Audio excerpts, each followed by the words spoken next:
பரிசுத்தமான பிதாவே, கருணையின் நாள் கடலே, கிருபையின் ஊற்று நீரே, ஆறுதல் அளிப்பவரே, பரிசுத்தமான பிதாவே, கருணையின் நாள் கடலே, கிருபையின் ஊற்று நீரே, ஆறுதல் அளிப்பவரே, நாதா நீர் போதும் எனக்கு, உம் கிருபை போதும் எனக்கு, நாதா நீர் போதும் எனக்கு, உம் கிருபை போதும் எனக்கு, என் ஜீவ யாத்திரையில் கிருபை போதும் எனக்கு, என் ஜீவ யாத்திரையில் கிருபை போதும் எனக்கு, ஜீவிய யாத்திரையில் பாரங்கள் அழுத்தும் போது சோராமல் ஓடிடவே கிருபை போதும் எனக்கு, ஜீவிய யாத்திரையில்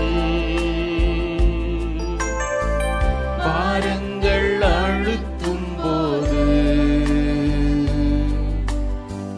சோராமல் ஓடிடவே கிருபை போதும் எனக்கு, நாதா நீர் போதும் எனக்கு, கரங்களை உயர்த்தி எல்லாரும், கிருபை போதும் எனக்கு, நாதா நீர் போதும் எனக்கு, உம் கிருபை போதும் எனக்கு, என் ஜீவ யாத்திரையில் கிருபை போதும் எனக்கு, என் ஜீவ யாத்திரையில் கிருபை போதும் எனக்கு, உலகத்தை ஜெயித்திடவே பாவத்தை மேற்கொள்ளவே சத்ருவை எதிர்த்திடவே கிருபை போதும் எனக்கு, உலகத்தை ஜெயித்திடவே பாவத்தை மேற்கொள்ளவே சத்ருவை எதிர்த்திடவே உம் கிருபை போதும் எனக்கு, நாதா நீர் போதும் எனக்கு, உம் கிருபை போதும் எனக்கு, எல்லாரும் கரங்களை உயர்த்தி, நாதா நீர் போதும் எனக்கு, உம் கிருபை போதும் எனக்கு, என் ஜீவ யாத்திரையில்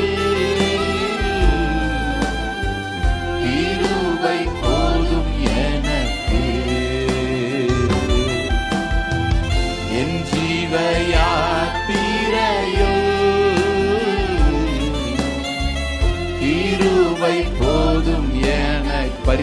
பரிசுத்தமான பிதாவே, பரிசுத்தமான பிதாவே, கருணையின் நாள் கடலே, கிருபையின் ஊற்று நீரே, ஆறுதல் அளிப்பவரே,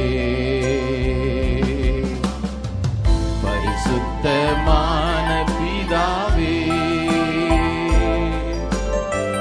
கருணையின் நாள் கடலே, கிருபையின் ஊற்று நீரே, ஆறுதல் அளிப்பவரே. கரங்களை உயர்த்தி நாதானீர் போதும் எனக்கு, உம் கிருபை போதும் எனக்கு,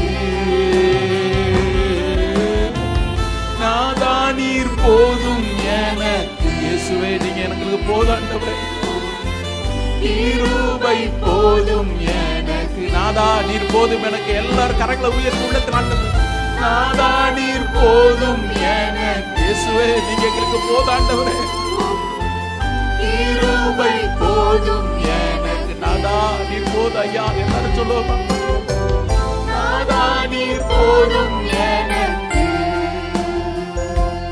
உம் கிருபை போதும் எனக்கு. என் ஜீவ யாத்திரையில் கிருபை போதும் எனக்கு, என் ஜீவ யாத்திரையில் கிருபை போதும் எனக்கு. யோவான் எழுதின சுவிசேஷம் 6வது அதிகாரம் 35வது வசனம். John chapter 6 verse 35. எல்லாரும் சேர்ந்து வாசிப்போம். இயேசு அவர்களை நோக்கி, ஜீவ அப்பம் நானே, என்னிடத்தில் வருகிறவன் ஒரு காலும் பசியடையான், என்னிடத்தில் விசுவாசமாய் இருக்கிறவன் ஒரு காலும் தாகமடையான். அன்பின் ஆண்டவரே, எங்கள் ஆத்தும நேசரே, எங்களுக்கு எல்லாவற்றிற்கும் எல்லாமாய் இருப்பவரே, நாங்கள் உம்மை வாழ்த்துகிறோம், வணங்குகிறோம் ஐயா. இந்த வார்த்தை கர்த்தர் எங்களுக்கு பிட்டு தாரும். அன்றைக்கு எப்படி எம்மாவுஸ் என்ற சீஷர்களுக்கு நீர் அந்த அப்பத்தை பிட்டு கொடுக்கும் பொழுது அவருடைய மனக்கண்கள் திறந்தனவோ, எங்கள் வாழ்க்கையில் ஆண்டவரே எங்களுடைய மனக்கண்கள் திறக்கட்டும். நாங்கள் இன்றைக்கு இயேசுவால் திருப்தி அடையட்டும். இந்த வசனத்தை கேட்க தடை செய்கிற எல்லா இடையூறுகளையும், கன நித்திரை நாவிகளையும், சோர்வின் கிரியைகளையும் வானத்திலும் பூமியிலும் சர்வ அதிகாரம் படைத்த நசரனாகிய இயேசுவின் நாமத்தினாலே கடிந்து கொள்கிறோம். புல் உலரும் பூ உதிரும் ஐயா. நம்முடைய வசனமோ என்றென்றைக்கும் நிலைத்திருக்கும். 100 மடங்கு பலன் கொடுக்கட்டும் ஐயா. இயேசுவின் நாமத்தில் ஜெபிக்கிறோம் நல்ல பிதாவே, ஆமென். கர்த்தருடைய பரிசுத்த நாமத்திற்கு மகிமை உண்டாவதாக. கர்த்தர் நல்லவர், அவர் கிருபை என்றும் உள்ளது. இன்றைக்கு தேவ செய்திக்கு நான் கொடுக்க விரும்புகிற தலைப்பு Jesus the bread of life, ஜீவ அப்பமாகிய இயேசு. யோவான் 6:35 ஆண்டவர் சொன்னார், ஜீவ அப்பம் நானே. ஆமென். 48வது வசனத்தில் அவர் சொல்றார், ஜீவ அப்பம் நானே, நானே, I am the bread of life. அப்படின்னா அவரை தவிர வேற யாரும் ஜீவ அப்பம் கிடையாது. அப்பம் எல்லா இடத்துலையும் கிடைக்கும், பிரெட் எல்லா இடத்துலையும் கிடைக்கும். ஆனால் ஜீவனை கொடுக்குற அப்பம் அவரு தான். யார் இந்த இயேசு? இந்த யோவான் சுவிசேஷ புஸ்தகத்திலே 7 இடங்களிலே அவர் தம்மை நானே நானே என்று வெளிப்படுத்துவதை பார்க்க முடியும். நம்ம ஏற்கனவே நானே திராட்சை செடி, மெய்யான திராட்சை செடின்றதை குறித்து பார்த்தோம் சில நாட்களுக்கு முன்பாக. யோவான் 6:35 வாசிச்சோம், ஜீவ அப்பம் நானே. யோவான் 8:12 நான் உலகத்திற்கு ஒளியாய் இருக்கிறேன், I am the light of the world. 10வது அதிகாரம் 7வது வசனத்தில் நானே வாசல் என்று சொல்லுகிறார். 10வது அதிகாரம் 11வது வசனத்திலே நானே நல்ல மேய்ப்பன் என்று சொல்லுகிறார். 11:25 நானே உயிர்த்தெழுதலும் ஜீவனுமாய் இருக்கிறேன் என்கிறார். 14:6 நானே வழியும் சத்தியமும் ஜீவனுமாய் இருக்கிறேன், என்னாலே அல்லாமல் ஒருவன் பிதாவினிடத்திலே வரான். 15வது அதிகாரம் 1வது வசனத்திலே நானே மெய்யான திராட்சை செடி. நானே நானே என்று சொல்லி இந்த சுவிசேஷ புஸ்தகத்தில் மாத்திரம் கிட்டத்தட்ட 23 இடங்களில் அவர் சொல்லுகிறார். ஏன் அவர் நானே என்று சொன்னார்? ஐ ஆம், ஐ வாஸ்ன்னு சொல்லல, ஐ வில் பின்னு சொல்லல, இருந்தவர்னு சொல்லல, இருக்க போகிறவர்னு சொல்லல, நான் இருக்கிறேன். அன்றைக்கு சிறையிருப்பிலிருந்து இஸ்ரவேல் ஜனங்களை மீட்டெடுக்கும்படி மோசையை அழைக்கும் பொழுது யாத்திராகமம் 3:14 நீர் யார் ஆண்டவரே, உம்முடைய பெயர் என்ன? என்னை அனுப்புகிறீர் சரி, உம்முடைய பெயர் என்ன ஆண்டவரே? அவருக்கு 1000 நாமங்கள் உண்டு. யெகோவா என்கிற பெயர் உண்டு, யாவே என்கிற நாமமுடையவர் அவர், யெகோவா ராஃபா, யெகோவா ரூவா, யெகோவா ஷாலோம் ஷம்மா, 1000 நாமங்கள் உண்டு. ஆனால் நீர் யார் ஆண்டவரே, உம்முடைய பெயர் என்ன என்று அவன் கேட்டபொழுது அவர் சொன்னார், நான் இருக்கிறவராகவே இருக்கிறவர் உன்னை அனுப்பினார் என்று போய் சொல். இருக்கிறவராகவே இருக்கிறவருக்கு கரங்கள் உயர்த்தி சத்தம் முறையிலே சொல்லுவோமா? என் சூழ்நிலையில எப்படி ஆண்டவரே அவர்கிட்ட போய் கேட்டா சொன்னா, இருக்கிறவராகவே நான் இருக்கிறேன். I am on the throne. மரித்தேன் ஆனாலும் சதா காலங்களில் உயிரோடு இருக்கிறேன் என்று சொல்லி சிங்காசனத்தில் வீற்றிருக்கிறவராய், எல்லாவற்றையும் ஆளுகை செய்கிறவராய், எல்லா சூழ்நிலைகளையும் மாற்றுகிறவராய், எல்லாவற்றையும் தமக்கு கீழ்ப்படுத்தி இருக்கிறவராய், என்றைக்கு தேவ பிள்ளைகளாக நீங்களும் நானும் அவரை பார்க்கிறோமோ அது வரையில் நம்முடைய வாழ்க்கையில திருப்தி வராது, அது வரையில் நம்முடைய வாழ்க்கையில மாற்றம் வராது. தேவன் தேவன் தான், அவர் சிங்காசனத்தில் இருக்கிறவர் தான். ஆனால் அவருடைய மகிமையையும் தேவன் எதை நமக்கு கொடுக்க விரும்புகிறார் என்பதையும் நாம் என்றைக்கு உணர துவங்குகிறோமோ அது வரையில் நம்முடைய வாழ்க்கை பாருங்க ஒரு மாதிரி தான் இருக்கும், ஒரு மாதிரி தான் இருக்கும். நம்முடைய ஆண்டவர் இருக்கிறவராகவே இருக்கிறேன் என்று சொன்னவர் புதிய ஏற்பாட்டு நாட்களிலே ஒவ்வொரு சூழலிலும் சொல்லுகிறார், நானே மெய்யான திராட்சை செடி. அப்படின்னா என்ன அர்த்தம்? என்னிடத்திலிருந்து வருகிற செழிப்பும் சமாதானமும் உனக்கு உண்டு. நானே வாசல் அப்படின்னா என்ன அர்த்தம்? என்ன இல்லாம நீ உள்ள வர முடியாது. நானே வழியும் சத்தியம் ஜீவனுமாய் இருக்கிறேன், என்னை தவிர நீ வேற எதையும் தேடாத. நானே உயிர்த்தெழுதலும் ஜீவனுமாய் இருக்கிறேன், நீ என்னை விசுவாசிச்சா உனக்கு நித்திய வாழ்க்கை உண்டு, நித்திய நம்பிக்கை உண்டு. காலமெல்லாம் மரண பயத்தில் கிடக்கிற உன்னை நான் விடுவிக்கிறேன். நானே உலகத்திற்கு ஒளியாய் இருக்கிறேன், நீ ஒரு நாள் இருட்டில் தடுமாற போறதில்லை, தடவி திரிகிற கபூதியை போல் இருக்க போகிறதில்லை. நானே நல்ல மேய்ப்பன், உனக்கு முன்னால் ஒவ்வொரு நாளும் போறேன், உன்னை பாதுகாக்கிறேன், உன்னை பராமரிக்கிறேன்.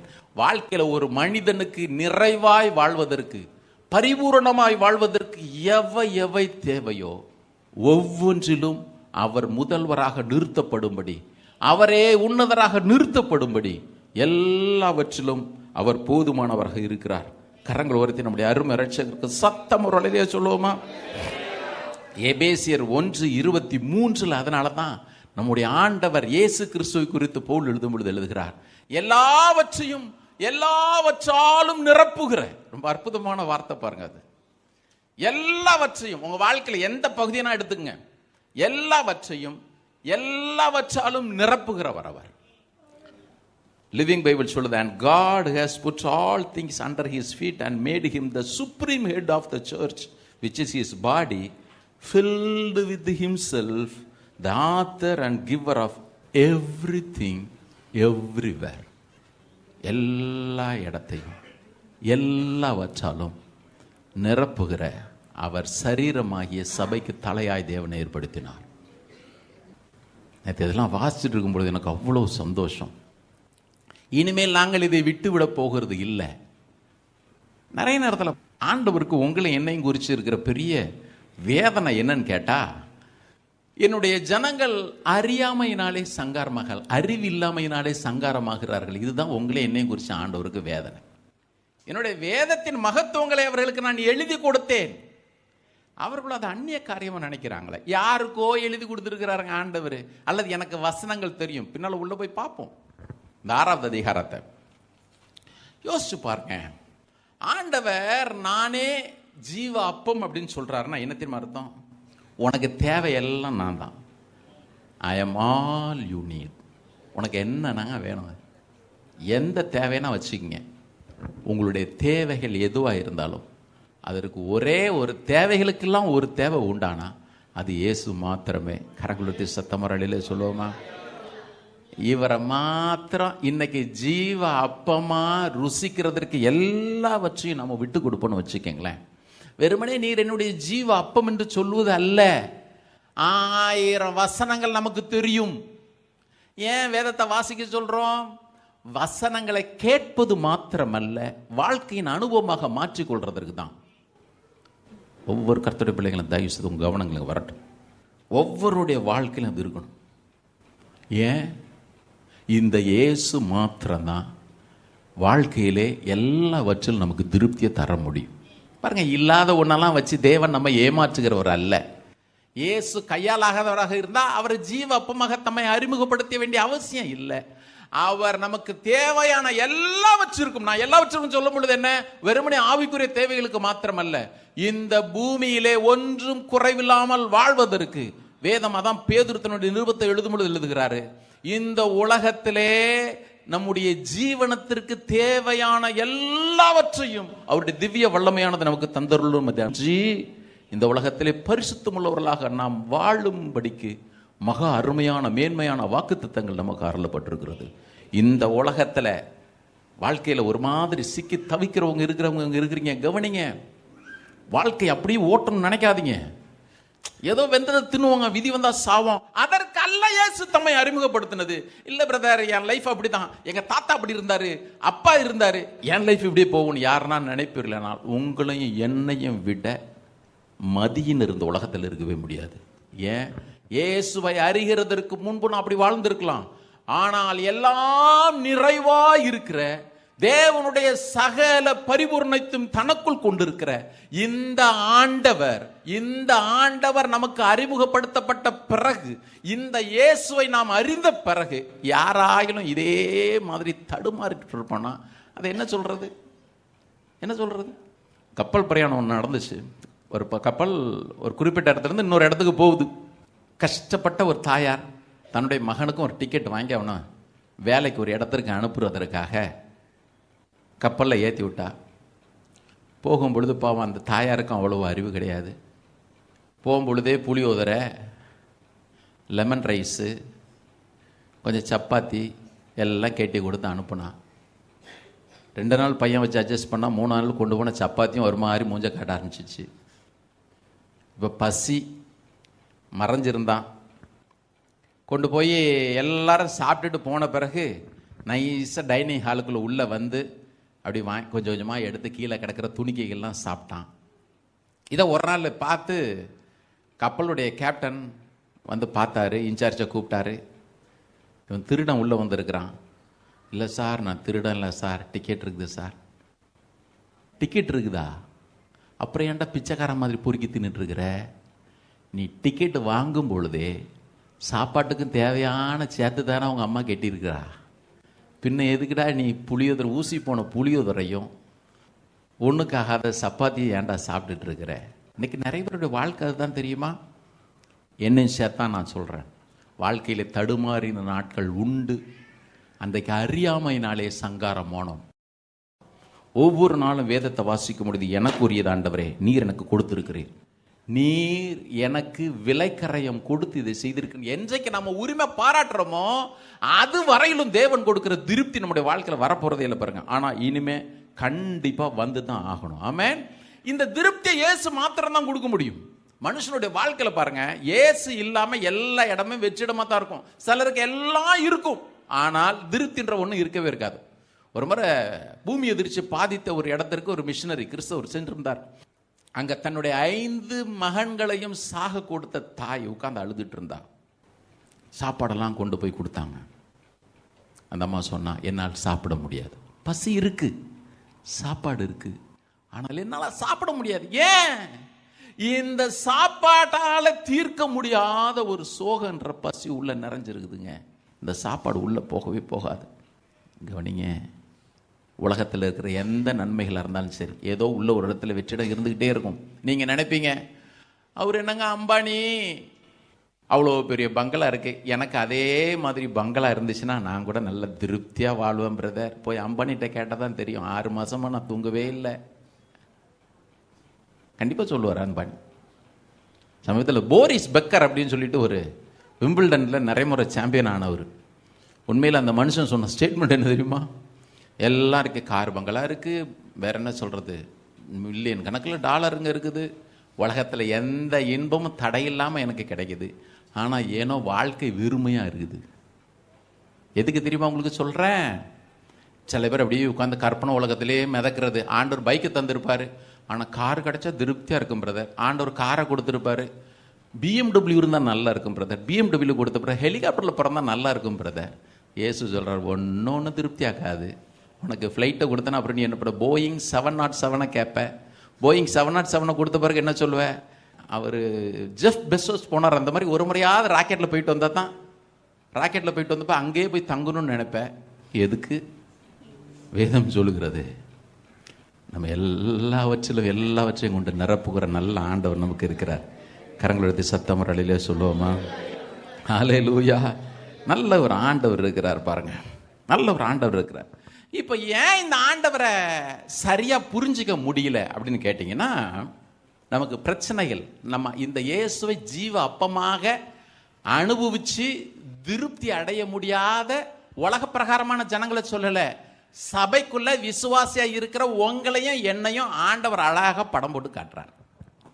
இது வாக்குத்தத்த செய்தி. நீங்கள் நினைச்சிடாதீங்க, என்ன பிரதர் ஃபர்ஸ்ட் வீக் வாக்குத்தத்த செய்தி, வாக்குத்தத்தத்தை கொடுத்தா கூட அடையிற வழிமுறையை சொன்னாதானே கர்த்தர் உங்களை ஆசீர்வதிப்பார் பிரதர். போங்க, அக்கௌண்ட்லாம் நிரம்பி வழியும். எப்படி நிரம்பி வழியும்? ஆண்டவர் என்ன ஏடிஎம் கார்டா என்ன சொல்லுங்க பாப்பா. நிறைய பேருக்கு ஏசுனாங்க ஏடிஎம் கார்டு. நீங்கள் ஏடிஎம் கார்டை வச்சுக்கங்க, ஆனால் அக்கௌண்ட்டில் பணம் போடுறதை பற்றி தான் இப்போ நான் சொல்லிட்டு இருக்கிறேன். ஏசு தம்மை ஜீவ அப்பம் நானே அப்படின்னு சொல்லிட்டு அறிமுகப்படுத்திட்டார். இப்போ அறிமுகப்படுத்தின இந்த இயேசுவை நல்லா புசிச்சு திருப்தி அடைகிற அனுபவம் கர்த்தருடைய பிள்ளைங்களுக்கு இல்லை. அதைத்தான் இந்த 6வது அதிகாரத்தில் ரொம்ப அற்புதமாக ஆண்டவர் விளக்கி காட்டுறார்.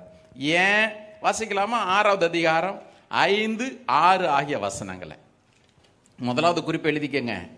இயேசு வெளிப்படுத்தி காண்பிக்கிற நம்முடைய இருதயத்தின் பிரச்சனைகள் மனசில் இன்னைக்கு ஆழமாக, இது ஏதோ ஒரு நாளைக்கு இல்லை, சாவுற வரைக்கும் அல்லது அவருடைய வருகை வரைக்கும் உங்கள் மனசில் இதை எழுதிக்கணும். வாசிங்க 5, 6 வசனங்களை. இயேசு தம்முடைய கண்களை ஏறெடுத்து திரளான ஜனங்கள் தம்மிடத்தில் வருகிறதை கண்டு பிலிப்பை நோக்கி, இவர்கள் சாப்பிடத்தக்கதாக அப்பங்களை எங்கே கொள்ளலாம் என்றார். போதும். இப்போ இயேசுவை சுற்றி நிறைய கும்பல், இயேசு போகிற இடம்லாம் கூட்டம். 2வது வசனத்தை வாசிங்க. அவர் வியாதிக்காரரிடத்திலே செய்த அற்புதங்களை திரளான ஜனங்கள் கண்டபடியால் அவருக்கு பின் சென்றார்கள். இப்போ இயேசு பார்க்குறாரு, பார்த்த உடனே இப்பவும் திரளான ஜனங்கள் கூடி வர்றாங்க. அது மாத்திரமல்ல, அப்படியே பின்னால் வந்தீங்கன்னா 24வது வசனத்தில், அப்பொழுது இயேசுவும் அவருடைய சீஷரும் அங்கே இல்லாததை ஜனங்கள் கண்டு உடனே அந்த படகுகளில் ஏறி இயேசுவை தேடிக்கொண்டு கப்பர்நகூமுக்கு வந்தார்கள். அவர் அக்கறையில் இருந்தால் அங்கேயும் கூட்டம், அவர் இக்கரைக்கு வந்தால் இங்கேயும் கூட்டம். நம்ம நினைப்போம், அப்பா இயேசுநாதர் மேலே என்ன பாசம், எங்கே போனாலும் ஆண்டவரை தேடி தேடி போகிறான்பா. மனசெல்லாம் இயேசுநாதர் மேலே ஒரு பெரிய லவ் இருக்கு. பிப்ரவரி 14 வருது, கவனிங்க வாலிப பிள்ளைங்க, எதுவும் திருப்தியாக்காது. திரும்ப திரும்ப சொல்கிறேன், ஒன்றும் நீ இந்த இந்த இந்த 23, 24 வயசை கடந்த பிறகு தான் அப்படி கொஞ்சம் திரும்பி பார்த்தா ஒன்று நீ சீன்னு சொல்லுவேன், அல்லது ஒன்றையே எதையோ கொண்டு அடிச்சுப்பேன். இதுக்கா போய் இவ்வளோ போட்டி போட்டோம். ஆண்டவரும் பாருங்க அமைதியில் கையை கட்டி நிற்பார். நீ மன்னிப்பு கேட்ப, மன்னிச்சிருவாரு.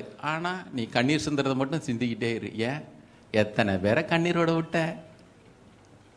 பிப்ரவரி 14 வந்த உடனே, நல்ல வேலை எனக்கு ஆஷ் வெனஸ்டே ஞாபகத்தில் வச்சுக்க. ஆஷ் வெனஸ்டே பாடுகள் முன்னால் நிற்கட்டும், மற்ற எதுனா முன்னால் வந்து நின்ற போகுது. யாருன்னா கையில் ரோஸு கீஸு அன்னைக்கு டிபி பார்த்துக்கிட்டே இருக்கணும். சில பேர் என் நம்பரை பிளாக் பண்ணி வச்சுருக்கிறீங்க, பார்த்தா ஃபோன் பண்ணி கேட்குறாருங்க இவர். எனக்கு ஃபர்ஸ்ட் பாட்டு என் பெல நாகிய கர்த்தாவே, பின்னால் பார்த்தா சினிமா பாட்டு ஒன்று ஓடுது. சிரிக்கிறதுக்கு சொல்லலை, வேதனையாக இருக்குது. இப்போ ஜனங்கள் கூட்டமாக வருது, திரளான ஜனங்கள்.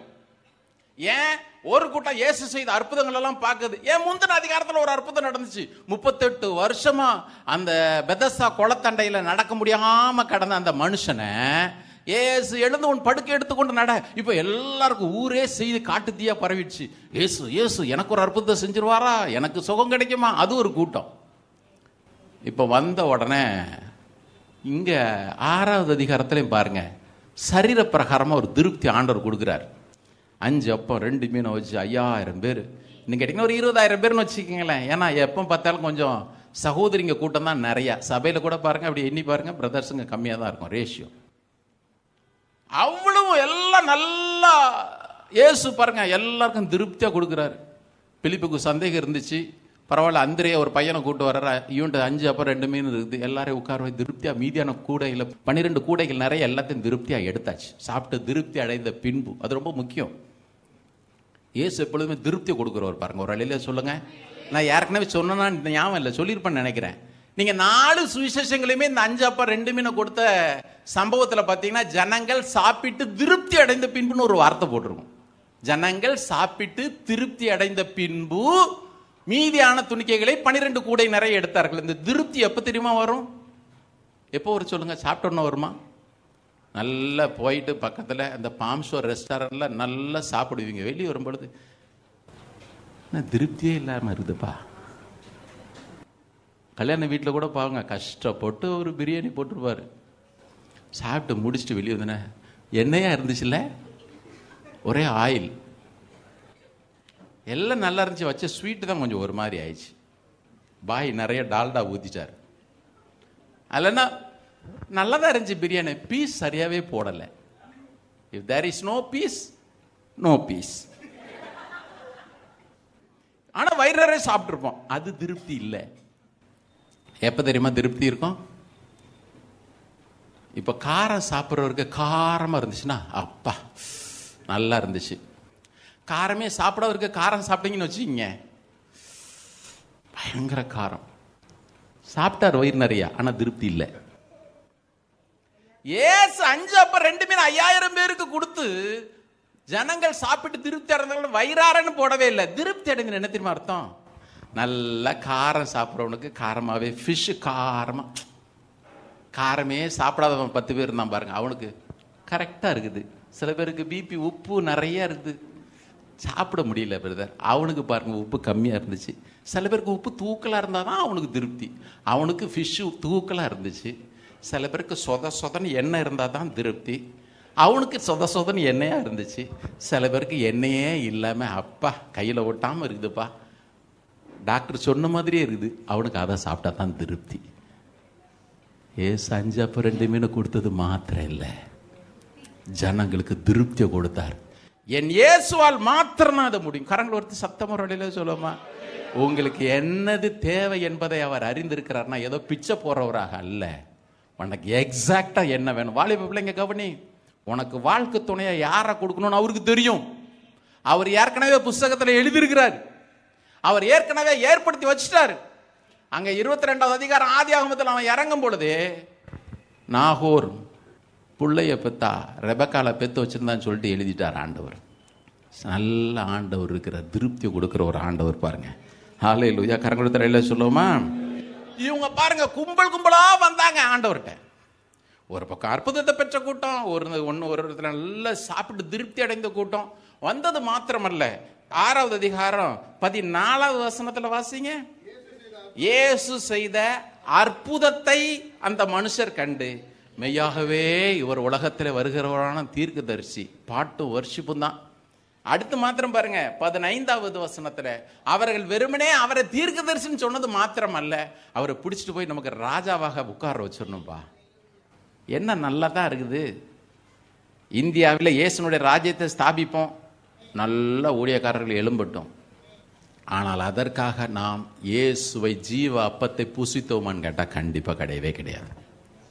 கண்டிப்பாக கிடையவே கிடையாது. இருதயம், நம்ம இருதயம் இன்னைக்கு எப்படி இருக்குதுன்னு கொஞ்சம் யோசிப்போம்.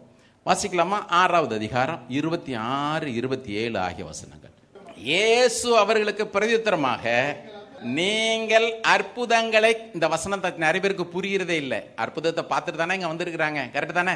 அற்புதங்களை பார்த்து தான் திரளான கூட்டங்கள் வந்துச்சு. ஆனா இயேசு சொல்றார், நீங்கள் அற்புதங்களை கண்டதனால் அல்ல, நீங்கள் அப்பம் புசித்து திருப்தியானதுனால, அதாவது வயிறு திருப்தியானதுனால, ஆத்ம திருப்தி இல்லை.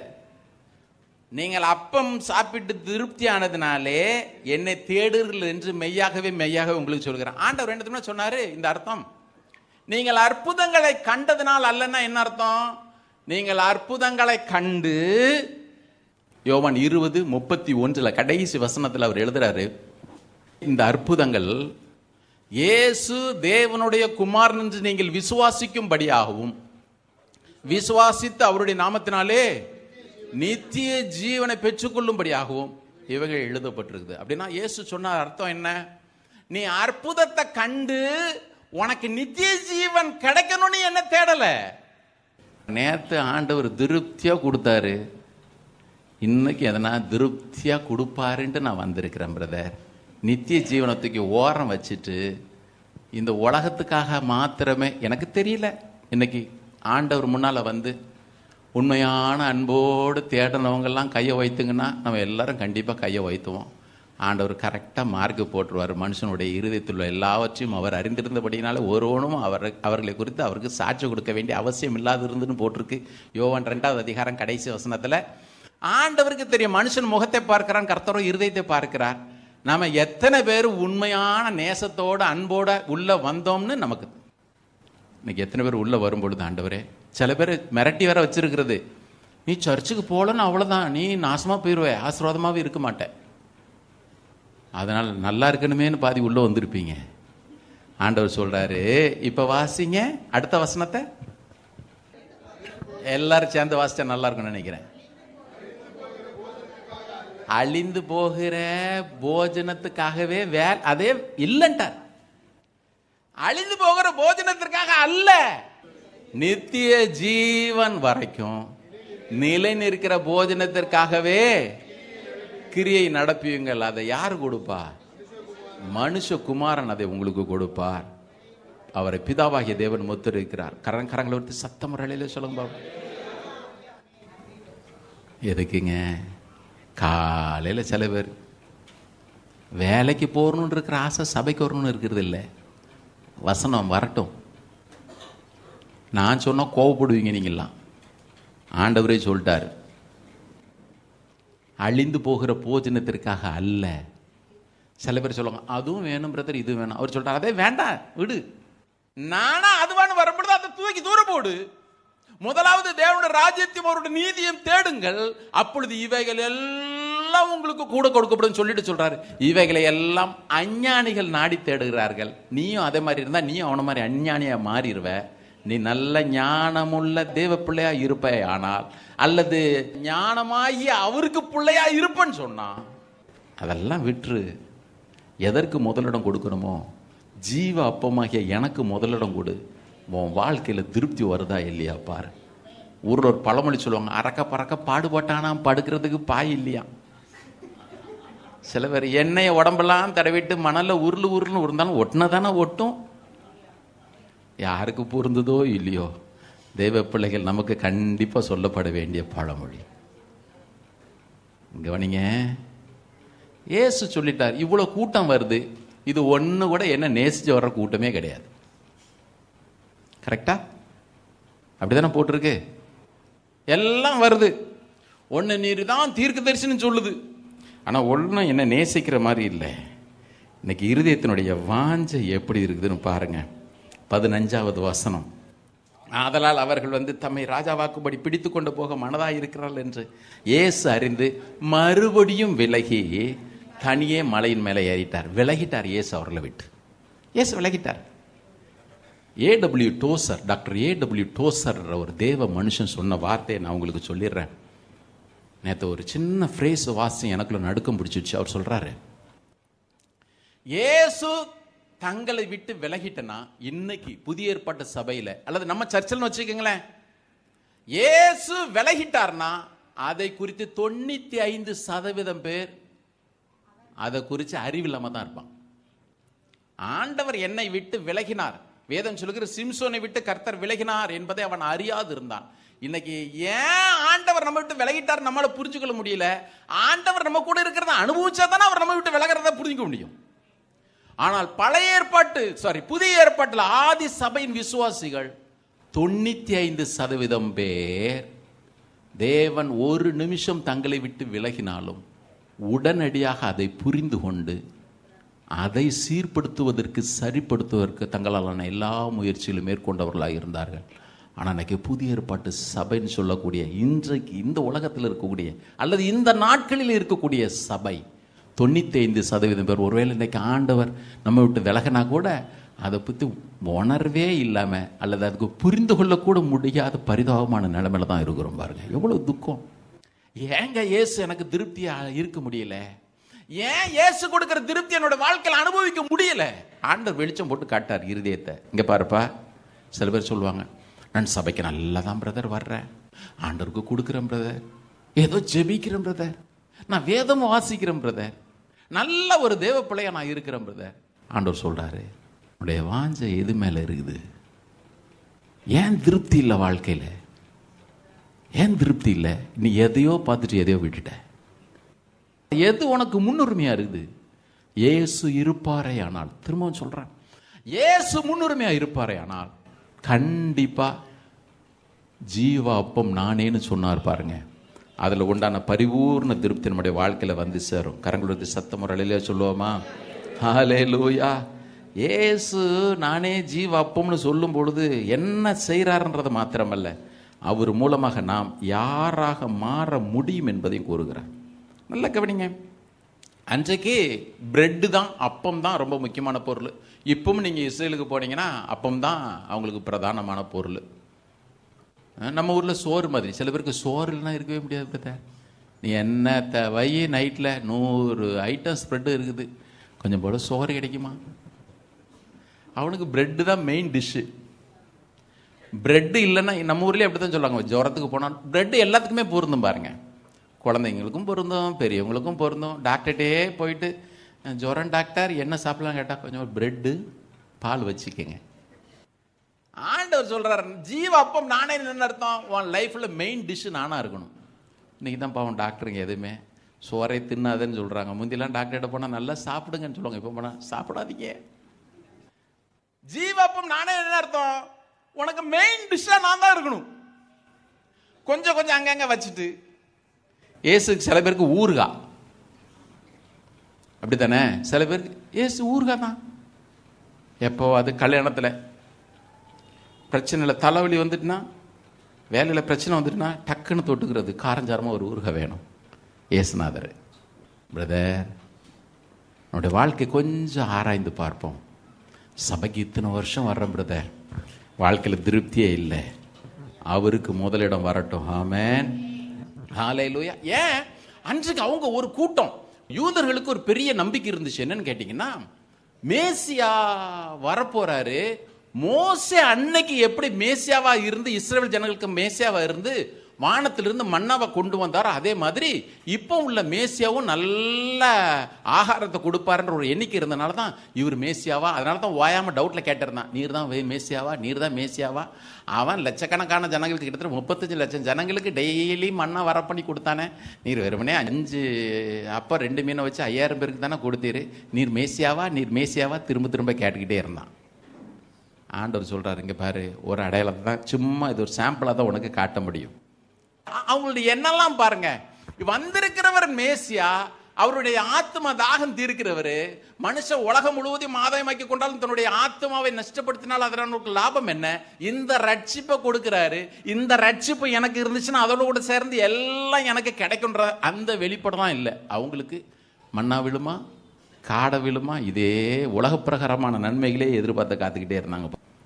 அதனால தான் பாருங்க, ஏசு இங்கேருந்து நடந்து அக்கறைக்கு வந்தா அங்கேயும் போட்டு பிடிச்சிட்டு வர்றது எதுக்கு? ஏசுநாதர் மேலே இருக்கிற அன்பினாலே அல்ல. ஏதாவது ஒரு அற்புதத்தை இன்னைக்கு பாத்திர முடியுமா பாருங்க. எல்லாம் டெம்பரரியான ஆசீர்வாதம். ஆண்டவருக்கு ரொம்ப மனசு கஷ்டம். ஜீவ அப்பமாகிய நான் ஒரு நாள் இவங்களை திருப்திப்படுத்தவே முடியாது. அதனால தான் நம்ம வாசிச்சோம்ல, நாம் அழிந்து போகிற போஜனத்திற்காகத்தான் அந்த உலகத்தில் வாழ்ந்து கொண்டு இருக்கிறோம் என்பதற்கு ஆதாரம் என்ன? நீங்கள் ஒருவேளை கேட்கலாம், என்ன பிரதர் நீங்கள் சாதாரணம் இப்படி சொல்லிட்டீங்க? இயேசுன்னு சொல்லிட்டாரு, அழிந்து போகிற போஜனத்திற்காக அல்ல, அல்லது இந்த உலகத்தில் சோறு தின்னணுமேன்றதுக்காக அல்ல, வாழணுமென்றதுக்காக அல்ல, நித்திய ஜீவன் வரைக்கும் அழியாமல் இருக்கிற அந்த சாப்பாட்டிற்காக, அந்த அப்பத்திற்காக கிரியை நடப்பீங்க. அதை மனுஷகுமாரனாக இயேசு தான் உங்களுக்கு கொடுப்பாருன்னு அவரும் சொல்லிட்டாரு. நான் இப்படி டெம்பரரியான பிளஸ்ஸிங்ஸ்க்கு தான் நான் அலைகிறேன் அப்படின்றதுக்கு என்ன பிரதர் ஆதாரம் இருக்குது? வாசிக்கலாமா? 6வது அதிகாரம் 30வது வசனம். அப்படியானா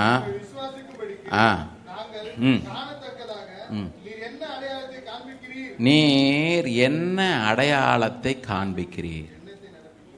ஆண்டுகிட்ட வந்தாச்சு. பேர் என்ன பேர்? நமக்கு என்ன பேரு? இங்கே தான் இருக்கிறவங்கள முதல்ல ஒரு அழிலே சொல்லிடுங்க. இன்னைக்கு நல்ல எல்லாத்தையும் நேரத்தோட முடிச்சாச்சு. நல்ல டைம் இருக்குது. 11:30 மணிக்கு போகலாம் வெளியே எல்லாம். ஏன்னா இந்த பிரெட்டு கொடுத்தாச்சே, அப்புறம் என்னத்துக்கு மறுபடியும் வெளியே போய் பிரெட்டும் பண்ணும்? அப்படியானால் உம்மை விசுவாசிக்கும்படிக்கு நாங்கள் காணத்தக்கதாக நீர் என்ன அடையாளத்தை காண்பிக்கிறீர்? இது கேட்ட உடனே ஆண்டவருக்கு ரொம்ப கோபம். மோசே கொடுத்தா மோசே ஒன்றும் கொடுக்கல, எங்க அப்பா கொடுத்தாரு. நல்லா கவனிங்க. இந்த எதுக்கெடுத்தாலும் அடையாளத்தை கேட்கறது யார் புத்தின்னு கேட்டா அன்னைக்கு யூதன் புத்தி. அதுதான் எதுக்கெடுத்தாலும் அடையாளத்தை கேட்கறது. 1 கொரிந்தியர் 1:22 அதான் வாசிக்கிறோம். கிரேக்கர் ஞானத்தை தேடுகிறார்கள், யூதர்கள் அடையாளத்தை கேட்கிறார்கள். சரியா? பழைய ஏற்பாட்டில் அது ஒரு பெரிய புத்தி, யூதனுடைய புத்தி அதுதான். சங்கீதம் 86:17 கூட சங்கீதக்காரன் சொல்றான் பாருங்க, நீர் எனக்கு துணை செய்து என்னை தேற்றுகிறது, என்னுடைய பகைஞர் கண்டு வெட்கப்படும்படி எனக்கு அனுகூலமான ஒரு அடையாளத்தை நீர் காண்பியும். நாமளும் அதே ஜெபம் பண்ணுவோம், ஆண்டவரே எனக்கு ஒரு அடையாளத்தை காண்பியும். காலையில் போகிறேன், ஆட்டோவில் இந்த வசனம் போட்டிருந்தா நீர் தான் என்னை அனுப்புறீர்னு நமக்கு தெரியும். இப்படி ஒரு அடையாளம் எனக்கு வேணாம் ஆண்டவரே, எனக்கு ஒரு அடையாளம் வேணாண்டவரே. எல்லாரும் அடையாளம் கேட்கறது சரியா தவறா சொல்லுங்க பார்ப்போம். சரின்னு சொல்றவங்களாம் கையை வைத்துங்க, தப்புன்னு சொல்றவங்களாம் கையை வைத்துங்க. தப்பு ஒரு ஓட்டு பாரு. இப்போதான் இதெல்லாம் நோட்டா நீங்க ஏன் அடையாளம் எதுக்கு எடுத்தாலும் அவன் கேட்டான். அடையாளம் கேட்கிற புத்தி மாறவே மாறாது. கிதியோன் கூட பாருங்க, இப்படி ஒரு நாள் இயேசு இப்படி விசுவாசிக்க கூடாது, நான் சொல்லி தரேன் பாருங்க. கிதியோ நியாயாதிபதிகள் 6வது அதிகாரத்தில் இப்ப யாரும் திருப்ப வேண்டாம், நீ தான்பா போய் மீதியானவரை முடியறிக்க போல. அவன் சொன்னான், ஒரு அடையாளம் வேணுமே. என்ன அடையாளம் வேணும்? நான் ஒரு தோல் இப்படி போடுவேன், பனி வெளியெல்லாம் பெஞ்சிருக்கணும், தோல்ல மட்டும் பெய்யக்கூடாது. இது எப்படி இருக்கும்? வெளியெல்லாம் பனி, தோல்ல மட்டும் ட்ரையா இருக்கணும். போய் தோலை போடு. அது முடிச்சிட்டார். மறுபடி ஒரு அடையாளம் வேணாம் ஆண்டவரே, நான் தோலை போடுவேன், தோல் நனைஞ்சிருக்கணும், சுத்திலும் நனைஞ்சிருக்க கூடாது. இவங்களை வச்சுட்டு அவர் என்ன பாடுபட்டுருவார் பாருங்க. சரி போ. இது முடிச்சானா 7வது அதிகாரத்தில் அப்போது கர்த்தரை அடையாளத்தை கொடுத்துட்றேன் போலான்ல. மீதியானியர் திரளாய் இருக்கிறத பார்த்த உடனே அவனுக்கு ஒரு பயம் வந்துடுச்சு. ஆண்டவர் சொல்றாரு, மறுபடியும் அடையாளத்தை தானே கேட்ப, போ நீயும் வேலைக்காரன் பூராவும் போய் நின்று அவன் என்ன பேசுறான்னு கேளு. அவங்க 2 பேரை பேச வச்சாரு. தெரியுமா, நேற்று ஒரு சொப்பனம் கண்டேன், ஒரு சுட்ட வார்கோதுமை அப்பம் உருண்டு மீதியானுடைய கூடாரத்தெல்லாம் தகர்த்து போட்டுச்சு. உடனே இன்னொருத்தன் சொல்றான், அது வேற யாரும் இல்லை, கிதியோன் தான். இப்பதான் அங்க தோலை போட்டு புழிஞ்சு கிண்ண நிறைய தண்ணி எடுத்து, அப்போவாது உனக்கு நம்பிக்கை. இந்த அடையாளத்தை கேட்கிறவன் விசுவாசம் ஒரு நாளும் வளரவே வளராது. அதனாலதான் நீர் தான் ரட்சகர்ன்றதற்கு அடையாளம் என்ன வேணும் ஆண்டவர் சொல்றாரு. இந்த பொல்லாத விபச்சார சந்ததியார், வேர்டு ரொம்ப கஷ்டமா இருக்கு பாருங்க, புரியுதா? இந்த பொல்லாத விபச்சார சந்ததியார் அடையாளத்தை தேடுகிறார்கள். யோனா தீர்க்கதரிசியோட அடையாளத்தை தவிர வேற ஒரு அடையாளம் கிடையாது, போயா ஆண்டார்.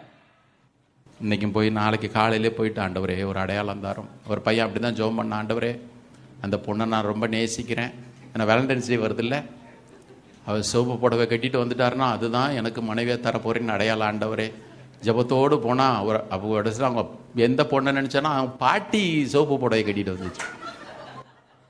ஆண்டவர் பாப்பார், நீ அடையாளத்தை தேடுற அடையாளத்தை அவர் சொல்லிட்டாருங்க. அன்றைக்கு நான் ஒரு வார்த்தை சொன்னேன்ல, அப்போஸ்தலர் 27வது அதிகாரத்தில் எல்லாம் போச்சு. வேதம் சொல்கிறது தளவாடங்கள் கொண்டு வந்த சரக்குகளை மாத்திரமல்ல, கப்பலினுடைய தளவாடங்களை கூட எடுத்து கடலை போட்டாச்சு. எல்லாம் போச்சு. 14 நாட்களாய் ஒன்றும் சூரியன் நட்சத்திரம் சந்திரனை பார்க்கல. மழை. தப்பி பிழைப்போம் என்கிற நம்பிக்கை முழுமையும் அற்று போயிடுச்சு. அப்போ ஒருத்தன் எழுந்து நின்று சொன்னான், பவுலுன்ற தேவ மனுஷன், அந்த வசனத்தை வாசிங்க. ஆகிலும் திடமனதாயிருங்கள் என்று இப்பொழுது உங்களுக்கு தைரியம் சொல்லுகிறேன், கப்பற் சேதமே அல்லாமல் வராது. ஏனென்றால் தூதனானவர் இந்த ராத்திரியிலே என்னிடத்துல வந்து நின்று, பவுலே பயப்படாதே,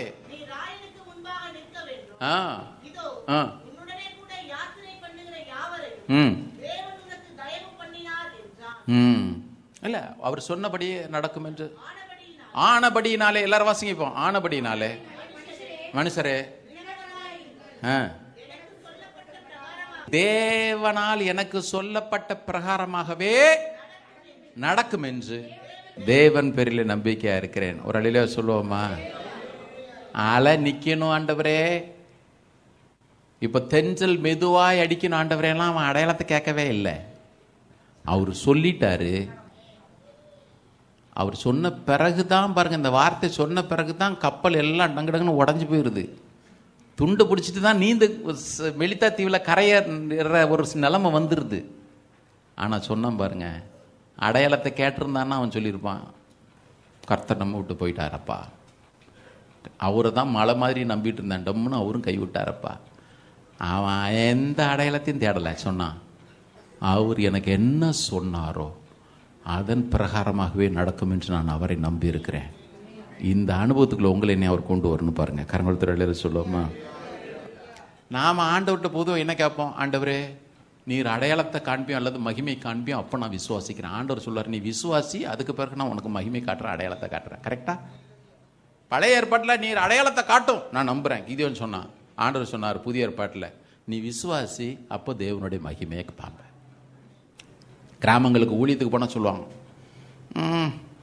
அவனுக்கு சரியாகட்டும், அப்போ நாங்கள் நம்பி சர்ச்சுக்கு வரோம். நான் சொல்லுவேன், நீ முதல்ல நம்பி சர்ச்சுக்கு வா, அப்போ சரியாகும். என்ன ஒரு பெரிய துக்கம் அப்படின்னா, அவனுக்கும் விசுவாசிக்கும் வித்தியாசமே இல்லை பாருங்க. நிறைய பேருக்கு நடந்ததான் ஆண்டவர் மேலேயே விசுவாசம் வர்றது. கர்த்தர் நமக்கு உதவி செய்வாராக. ஆமென், ஹல்லேலூயா. இன்னைக்கு நம்முடைய வாழ்க்கையில் பாருங்க, ஆண்டவர், நீங்கள் நினைக்கிறீங்க ரட்சிப்பு அப்படின்றதே விசுவாசத்தில் தான் வருது தெரியுமா? இன்னைக்கு நிறைய பேர் ரட்சிக்கவே படலை. எனக்கு தெரியும். நான் நேற்று ராத்திரி கூட ஜெபம் பண்ணிட்டு இருந்தேன், ஆண்டவரே திரும்ப திரும்ப போன வாரமும் ரட்சிப்பை பற்றி பேச வேண்டியதாக இருக்குது, இந்த வாரமும் சபைக்குள்ளே வந்து ரட்சிப்பை பற்றி பேச வேண்டியிருக்குது. ஆண்டவரே, கர்த்தர் சொன்னார், பேசு, உணர்த்தினார், பேசு, ரட்சிப்பை பற்றி பேசு. இன்னும் ரட்சிக்கப்படாமல் ஒரு ஆவிக்குரிய சபைக்குள்ள வந்து உட்கார்ந்துருக்கிறது தான் ரட்சிப்பு நினைக்கிற அநேக தேவ பிள்ளைகள் உண்டு. ரட்சிப்பு வேணும், ரட்சிப்பு வேணும், ரட்சிப்பு வேணும். யோவான் 5 புத்தகங்களை எழுதினான். ஒரு சுவிசேஷ புத்தகம், 3 நிருபங்கள், வெளிப்படுத்தின விசேஷம். இந்த சுவிசேஷ புஸ்தகம் பாஸ்ட், இந்த 3 நிருபங்களும் பிரசன்ட் டென்ஸ். Revelation future.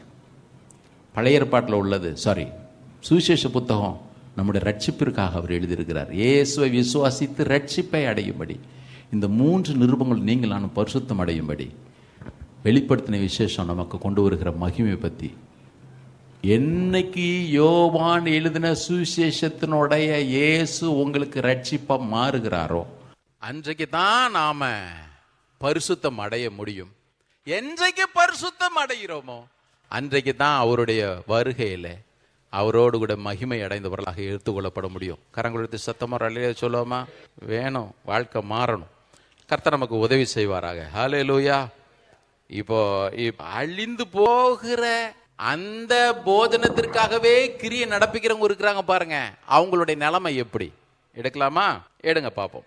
6வது அதிகாரம் 41வது வசனம். இயேசு சொன்னார், 6:41 வாசிங்க.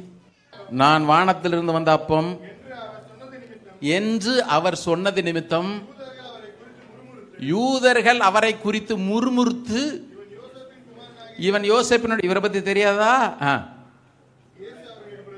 இயேசு அவர்களுக்கு பிரதியுத்தரமாக, உங்களுக்குள்ளே முறுமுறுக்க வேண்டாம். அப்படியே 60வது வசனத்துக்கு வாங்க. அவருடைய சீஷர்களே அநேகர் இவர்களை கேட்ட பொழுது, இது கடினமான உபதேசம். என்ன உபதேசம் கடினம்? இயேசு சொன்னார், இங்க பார்ப்பா, என் மாம்சத்தை நீ புசிக்கணும், என் ரத்தத்தை நீ பானம் பண்ணணும். இன்னைக்கு திருவிருந்தில் பங்கு பெற போறோம். கவனிங்க, எல்லாருடைய கவனம் வரட்டும். இன்னைக்கு திருவிருந்தில் பங்கு பெற போறோம். அன்றைக்கு அவர் பண்ணின உடன்படிக்கைய நினைவு கூறும்படி, அவருடைய வருகை வரலை நினைவு கூறும்படி இதை நம்ம செய்வோம். ஒரு மனுஷனுடைய வாழ்க்கையில ரட்சிப்பு, அதை தொடர்ந்து வருகிற ஞானஸ்நானம் எவ்வளவு முக்கியமோ அதை போன்றே அவரோடு இருக்கிற ஐக்கியத்தை நினைவு கூறுகிற இந்த திருவிருந்து ரொம்ப முக்கியம். இயேசு சொன்னார், என் மாம்சத்தை புசித்து என் ரத்தத்தை பானம் பண்றவன் அவனுக்கு தான் நித்திய ஜீவன் உண்டு. நீங்க கேட்கலாம், நான் வார வாரம் கம்யூனியன் எடுக்கிறேன் அல்லது மாசத்துல 2 முறை. இயேசு என்னுடைய மாம்சத்தை புசித்து என்னுடைய ரத்தத்தை பானம் பண்ணுகிறவன் சொன்னாரே, அர்த்தம் என்ன தெரியுமா? நான் அவரோடு முற்றிலுமாக இணைகிறேன், அவருடைய பாவமும் அவருடைய ஜீவனும் எனக்குள்ள வருது. இந்த 2 அனுபவம் இல்லாம, கவனிங்க, இந்த 2 அனுபவம் இல்லாம நீங்களும் நானும் பரிசுத்த திருவிருந்திலே பங்கு பெறுவோமேனால் இந்த அப்பம் வெறும் அப்பமா தான் இருக்கும், இந்த ரசம் வெறும் ரசமா தான் இருக்கும். அது அவருடைய மாம்சமாக நமக்கு கிரியை செய்ய போகிறது இல்லை. இந்த ரசம் அவருடைய ரத்தமாக நம்முடைய வாழ்க்கையில வல்லமை வெளிப்படுத்த போறது இல்லை. இல்லை, அப்பத்தையும் ரசத்தையும் புசித்து பானம் பண்ணி மீதி 6 நாட்களும் இஷ்டம் போல வாழ்கிற தேவ பிள்ளைகள் இயேசுவாலை திருப்தி அடையும்படி இன்னைக்கு அவர் இடத்துல வந்துருங்க. அவர் என்ன எதிர்பார்ப்போடு ஜீவ அப்பம் நானேன்னு சொன்னாரோ அது உங்க வாழ்க்கையில் அப்படியே நிறைவேறட்டும். ஹல்லேலூயா, ஹல்லேலூயா, ஹல்லேலூயா, ஹல்லேலூயா. வசனம் தெரியல 1000, அவருடைய வார்த்தைக்கு கீழ்ப்படுகிறது ரொம்ப முக்கியம். யோசிச்சு பாருங்க, யோவான் 2வது அதிகாரத்தில் திராட்சை ரசத்தை கொடுத்தாரு, தண்ணீரை திராட்சை ரசமாக்குற திருப்தி. 3வது அதிகாரத்தில் நிக்கோதேமுக்கு ஆவிக்குரிய திருப்தி. 4வது அதிகாரத்தில் சமாரிய ஸ்திரீக்கு ரட்சிப்பை கொடுத்த திருப்தி. 5வது அதிகாரத்தில் பெதஸ்தா குளத்தண்டையில் மனுஷனுக்கு சுகத்தை கொடுத்து அவனுக்கு ஆரோக்கியத்தில் ஒரு திருப்தி. இவ்வளவு அற்புதங்கள் நடைபெற்றது, இவ்வளவு அடைபெற்றங்கள் நடந்தது. இப்போ அவங்க வந்து கேட்குறாங்க, நாங்கள் என்ன ஆண்டவரை செய்யணும், நாங்கள் என்ன செய்யணும்? 28வது வசனத்தை பாருங்க. அப்பொழுது அவர்கள் அவரை நோக்கி, தேவனுக்கு ஏற்ற கிரியைகளை நடப்பிக்கும்படி நாங்கள் என்ன செய்ய வேண்டும்? இந்த கேள்வி, என்ன செய்யணும்? ஆண்டவர் சொல்றார், நீ ஒன்றும் செய்ய வேண்டாம், என்ன விசுவாசி நான் எதை சொன்னா அதை மாத்திரம் வாழ்க்கையில் பிடிச்சிக்க. அன்றைக்கு அந்த ஐஸ்வர்யா இருந்த வாலிபன் வந்தான், நேரம் வந்தான், நித்திய ஜீவனை சுதந்திரத்துக் கொள்வதற்கு நான் என்ன செய்யணும்? நித்திய ஜீவனை சுதந்திரிக்கிறதுக்கு நீ என்ன செய்ய முடியும்? அவன் ஏற்கனவே சிறு வயது முதல் எல்லா கட்டளைகளும் கை கொண்டு வர்றவன். ஆனா பாருங்க, அவனுக்கு நித்திய ஜீவன்றது இல்லவே இல்லை. அவன் சொன்ன வார்த்தையில புரியுது இல்ல? போதகரே, சிறு வயது முதல் இவைகள் எல்லாவற்றையும் நீர் சொன்ன அந்த கற்பனைகள் எல்லாவற்றையும் கை கொண்டு வருகிறேனே, ஆனா நித்திய ஜீவன் இல்லையே. எங்க போனாலும் சொல்லு. இவன் சொல்றான், நித்திய ஜீவனை சுதந்திரிப்பதற்கு நான் என்ன செய்ய வேண்டும்? ஒன்றும் செய்யாத, ஒன்றும் செய்யாத, நான் என்ன சொல்றேன்னு அதை மாத்திரம் விசுவாசி. உனக்கு ஒருவேளை கடினமாக கூட தோணலாம், என்ன விசுவாசி, அப்படின்னா உனக்கு திருப்தி உண்டாகும். அன்னைக்கு பெந்தேகோஸ்தே நாளன்று பேதுரு பண்ண பிரசங்கத்தை கேட்ட உடனே ஜனங்க வந்து சொன்னாங்க, நாங்கள் என்ன செய்யணும்? 2:3 நாங்கள் என்ன செய்யணும்? அப்போஸ்தலர் 16:30 பிலிப்பிய ஜெயிலர் கேட்டான், ஆண்டவரே, ரட்சிக்கப்படுறதுக்கு நான் என்ன செய்யணும்?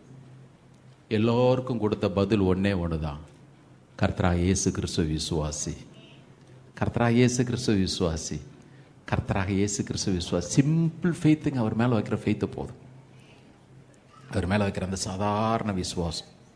அவரை அறிந்து கொள்ள வேண்டிய விதத்தில் அறிந்து கொள்ளுவோம், அவருக்கு முதலிடம் கொடுப்போம், வாழ்க்கையில் திருப்தி தானா வந்து சேரும். பாருங்க, ஹல்லேலூயா. ஹெலன் கெல்லர் என்கிற ஒரு அம்மையாரை குறித்து வாசிச்சிட்டு இருந்தேன். 1880வது ஆண்டு ஜூன் 27ஆம் தேதி அந்த அம்மா பிறந்தாங்க. 19 மாதங்கள் நல்ல ஆரோக்கியமான பிள்ளையா தான் இருந்தான்.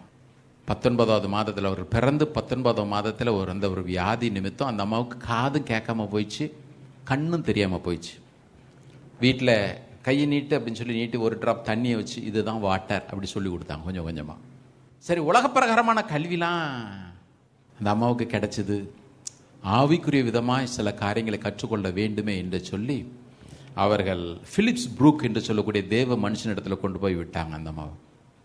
அவரும் ஆண்டவரை குறித்து பேசிக்கிட்டே இருந்தார். ஒரு நாள் அந்த அம்மா சொன்னாங்க, என் வாழ்க்கையிலே நான் பெற்று அனுபவிக்கிற காரியங்களினாலே தேவன் யார் என்பதை நான் அறிந்திருக்கிறேன். நல்ல கவனிங்க, தேவனை குறித்து அல்ல, தேவனை நான் நல்ல வாழ்க்கையில் ருசிக்கிறேன். கண்ணு தெரியாது, காது கேட்காது. அந்த அம்மா சொன்னாங்க, தேவன் யார் என்பதை நான் நன்கு ருசித்திருக்கிறேன், நன்கு திருப்தி அடைந்திருக்கிறேன். இப்போ உங்கள்கிட்ட நான் தெரிந்து கொண்டது அவருடைய பெயர் இயேசு என்பது மாத்திரம். இயேசு, இயேசு. இன்னைக்கு வாழ்க்கையில் நிறைய பேருக்கு தேவன் அறியப்படாத தேவனாக தான் இருக்கிறார். நிறைய பேருக்கு இயேசு தெரியும், அறிய வேண்டிய விதத்தில் அறியாமல் இருக்கிறோம் நிறைய பேர். அப்போஸ்தலர் 17:22 பவுல் சொன்னான், அத்தனை பட்டணத்தில் நீங்கள் மிகுந்த தேவதா பக்தி உள்ளவர்கள் என்பதை நான் அறிந்திருக்கிறேன். உங்கள் கோயிலெலாம் சுற்றி பார்த்தேன், பலிபிடங்கள்லாம் பார்த்தேன். ஆனால் ஒரே ஒரு பலிபிடத்தில் அறியப்படாத தேவனுக்கென்று எழுதியிருக்கிறத நான் பார்த்தேன்.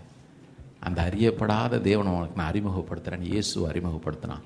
என்ன பெரிய தூக்கம்னா, இன்னைக்கு கர்த்தருடைய பிள்ளைகள் என்று சொல்லுகிறவர்களுக்கு இந்த இயேசுவை அறிமுகப்படுத்த வேண்டியது ஒரு துர்பாக்கியமான நிலைமை. இயேசு அறிமுகப்படுத்துகிறார். இன்னைக்கு ஜீவ அப்பம் நானே, உன்னை நான் திருப்தியாக்க முடியும். உன்னை திருப்தியாக்குறதுக்கு தான் வானத்திலிருந்து நான் இறங்கி வந்தேன். அன்றைக்கு மன்னாவை புசித்தவர்கள், மன்னாவை சாப்பிட்டவங்க திருப்தி அடையலை. கொஞ்ச நாள் போன உடனே மன்னாவை தவிர வேற என்ன இருக்கு? மன்னாவை தவிர வேற என்ன இருக்குது? வேற நம்முடைய உள்ளம் வாடி போகிறதே. இந்த இயேசு, நிறைய பேர் அன்னைக்கு அப்படிதான் இருக்கிறோம். ஆனால் இயேசுவை புசிக்க வேண்டிய பிரகாரமாக புசிப்போமே ஆனால் வாழ்க்கையில் இதை தவிர எனக்கு வேற என்ன இருக்கு? ஒரு நாளும் புலம்பவே மாட்டோம். பாருங்க, புலம்ப விட மாட்டார். ஏன்? வேதம் சொல்லுகிறது, நித்திய ஜீவன் வரைக்கும் நிலை நிற்கிற போஜனம் அவர் மாத்திரம்தான். அழிந்து போகிற போஜனம் அல்ல. மண்ணை அழிஞ்சிடுச்சு. ஏன்? மண்ணை வானத்திலிருந்து வந்துச்சு. இயேசு அப்படி அல்ல. கோதுமை மணியானது நிலத்திலே விழுந்து செத்து மரித்தோரில் இருந்து முதற் பலனாக உயிரோடு எழுந்து இன்றைக்கு பிதாவினுடைய வலது பார்சத்தில் இருந்து நமக்காக பரிந்து பேசி குறைவுகள் எல்லாம் வச்சு நிறைவாக்கி இருக்கிற நல்ல ஆத்தும நேசர். பாருங்க, இன்னைக்கு ஏன் மண்ணை திருப்தியாக்கல? அது அப்படிதான் இருக்கும். ஆனால் இந்த மண்ணா அவர் மரித்து உயிரோடு எழுந்து தம்முடைய ஜீவனையே நமக்காக கொடுத்தாரே. பவுல் எழுதும் பொழுது அதான் எழுதுறாரு, தம்முடைய சொந்த குமாரன் என்றும் பாராமலும் எல்லாருக்காகவும் அவரையே ஒப்பு கொடுத்தவர். ரோமர் 8:32 அவரோடு கூட மற்ற எல்லாவற்றையும் நமக்கு அருளாதிருப்பது எப்படி? எல்லாவற்றையும் என்ன? சுகம் உண்டு, விடுதலை உண்டு, மகிழ்ச்சி உண்டு, சமாதானம் உண்டு. இந்த உலகத்தில் வாழ தேவையான எல்லாம் நமக்கு உண்டு. பாருங்க, எல்லாம் எதில் வந்துச்சு தெரியுமா? இயேசுவால் வந்துச்சு. எல்லாம் கை சொல்லுங்க, இயேசு, இயேசு, இயேசு. சத்தமாக சொல்லுங்க, இயேசு. சொல்லிகிட்டே இருங்க, இந்த பேரை சொல்லிகிட்டே இருங்க. இயேசு, இயேசு, இயேசு, இயேசு. வேலைக்கு போக முடிச்சுங்க, இயேசு, இயேசு, இயேசு, இயேசு. எல்லாரும் எழுதுன்னு இருப்போம். இன்னைக்கு அவருடைய ஜீவன் நமக்குள்ள வரட்டும். இயேசுவை தேடுறது ஜென்யூனா இருக்கட்டும். இயேசுவை தேடுறது ஜென்யூனா இருக்கட்டும். வேற எதற்காகவும் இயேசுவை தேடாதீங்க. இயேசுக்காகவே இயேசுவை தேடுங்க. ஆமென். எல்லாரும் கண்களை மூடுங்க. வேற எதுக்காக இயேசுவை தேடி உள்ள வந்துருந்தீங்கன்னா இன்னைக்கு உங்களுடைய எண்ணம் மாறட்டும். இயேசுக்காகவே இயேசுவை தேடுங்க. நம்முடைய நேசத்திற்கு அவர் பாத்திரராக இருக்கிறார். ஆமென். நம்முடைய நேசத்திற்கு அவர் பாத்திரர். அடிக்கடி ஆண்டவர் நினைக்கிற பொழுதெல்லாம் சொல்லுவேன், நீ மாத்திரம் எனக்கு போதும் ஆண்டவரே. ரட்சிக்கப்பட்ட நாள்ல இருந்து எத்தனையோ முறை வெறுமையா நின்றது போன்ற உணர்வுகள் வந்தது உண்டு. நான் ஒரு நாள நான் திருப்தி ஆகாம இருந்ததே இல்லை. தயவுசெய்து எல்லாரும் கண்களை மூடுங்க. எல்லாரும் கண்களை மூடுங்க. அவர் முன்னால் நிறுத்தப்படும். எல்லாரும் கண்களை மூடுங்க. Please close your eyes. சின்ன பிள்ளைங்க, பெரியவங்க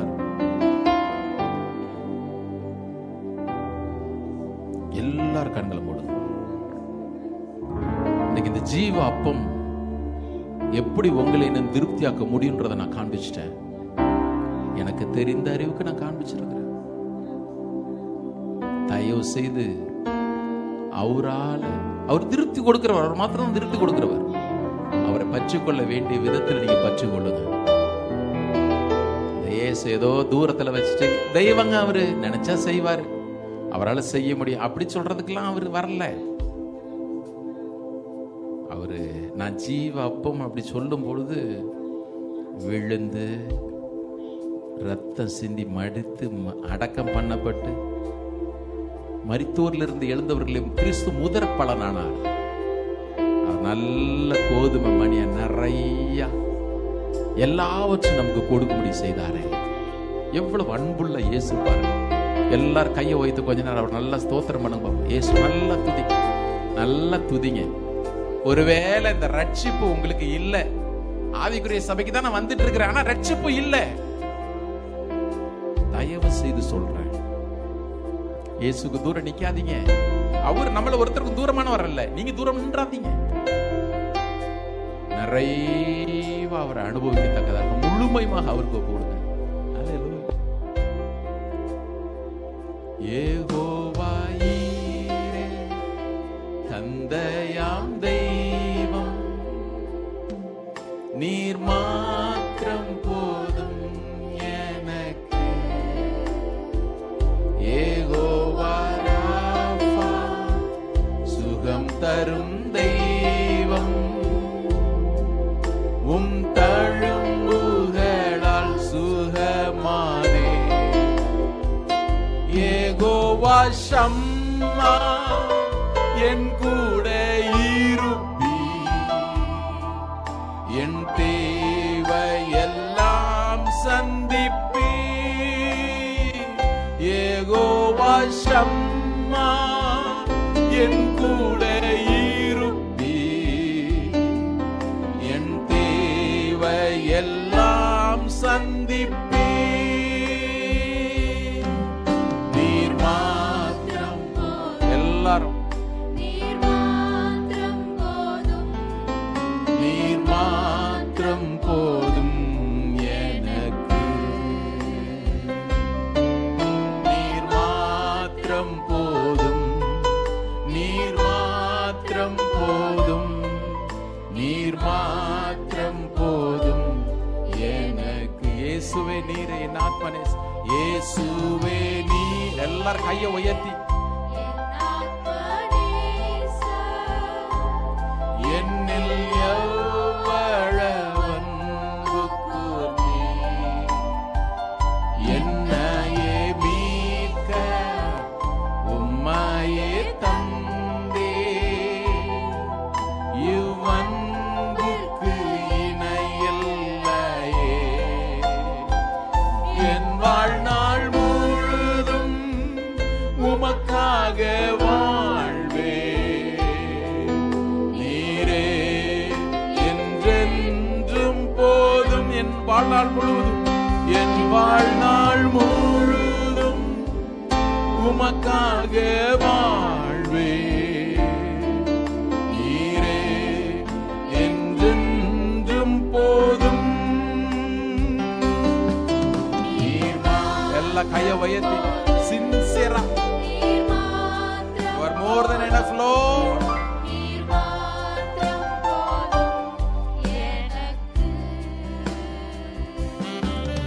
நீர் மாத்திரம் போதும், நீர் மாத்திரம் போதும், நீர் மாத்திரம் போதும் எனக்கு. நீர் மாத்திரம் போதும் ஐயா, நீர் மாத்திரம். நல்ல மனசு நிறைவா சொல்லுங்க, மனசு நிறைஞ்சு சொல்லுங்க அவருக்கு. நீர் மாத்திரம் போதும் எனக்கு. நீர் மாத்திரம் போதும் ஐயா, நீர் மாத்திரம் போதும். சந்தர பலனாஸ்யா, நீர் மாத்திரம் போதும் எனக்கு.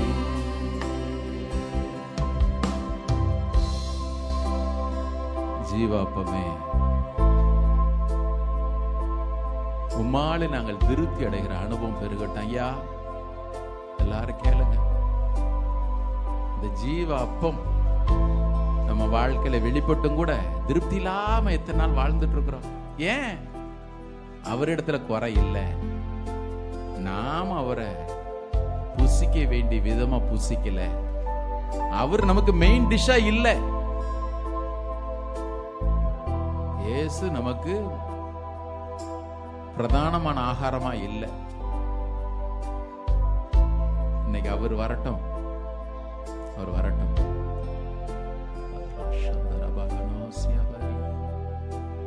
Thank you Lord. எனக்கு நம்ம அவரை பார்த்து நீர் மாத்திரம் போதுன்னு பாடிக்கிட்டே இருக்கணும்னு தோணுது. அவரை பார்த்து சொல்லிக்கிட்டே இருக்கணும்னு தோணுது. இன்னும் நிறைய ஆசாசியா அவரை பார்த்து சொல்லுவோம். எல்லாரும் ஒரு முறை கையை வைத்தோமா? எல்லாரும் நீர் மாத்திரம் போதும், நீர்